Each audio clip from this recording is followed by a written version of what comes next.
नाज़िम ठुल में नौजवान के कत्ल में मुलविस जवाबदार गिरफ्तार न थी सघिया आहिनि। मक़तूल के वारसनि IG सिंध खां मक़तूल के कत्ल में मुलविस जवाबदारनि की गिरफ्तारी जो मुतालबो किया है। इन हवाले से असां वीडियो लिंक ते मौजूद है आवाज़ न्यूज़ जो रिपोर्टर हफ़ीज़ सूमरो। जी हफ़ीज़ जी ठुल भरसा A section Thane J बागलवाड़े police चौकी भरसा 20 ॾींहं अॻु हथियारबंद सां क़त्ल थी वियल नौजवान एजाज सुमरो के जो है जे कातिलनि के हिन वक़्तु पुलिस गिरफ़्तार न करे सघी आहे।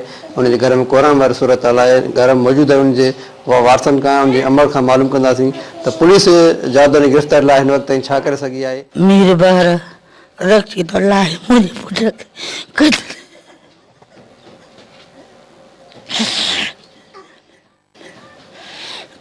असांखे हक़ वठी ॾियो।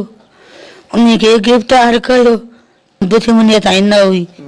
असां दग ते वञूं पिया ईअं उहे बीठा सूअर पर मां त अंदरि ठाहे रखियमि सॼा उहे बि सूअर जेके बचड़े खे नसीब न करणु बाबा मशीनियूं हलायूं नाक जो हिन महिल ताईं उन जा कातिल न ॿधा आहिनि।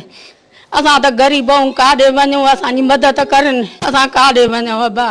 पुलिस असां पहिरें ॾींहुं धरणो हयो त 4 कलाक लाश पियो रोड जे मथां। पुलिस जो हिकु बि नुमाइंदो असां वटि कान आयो। हद जो SHO बि असां वटि कान आयो साईं। असां 4 धरणो हणी करे पोइ असां IG खे अपील कयूं त असांखे जेको आहे तो जवाबदार गिरफ़्तार कया वञनि। असां सां जेको आहे तो नाक थियो आहे बेगुनाह क़त्ल थी असां न त पाण खे जेको आहे बाहि ॾींदासीं साईं।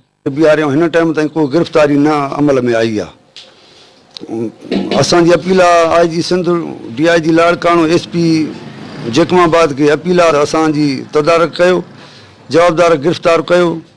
जे ॿी सूरत में असां एहतियात कंदासीं वॾे में वॾो जेकॾहिं कुझु न थियो त असां पाण खे बाहियूं ॾेई साड़ियो वेंदो। कातिलनि खे गिरफ़्तार न करे सघी आहे। उन्हनि IG सिंध खां मुतालबो कयो आहे त शहीद एजाज सुमर जे कातिलनि खे फौरी तौर ते गिरफ़्तार कयो वञे। ॿी सूरत में हू SSP जैकमाबाद जे ऑफिसर पाण खे साड़ींदा।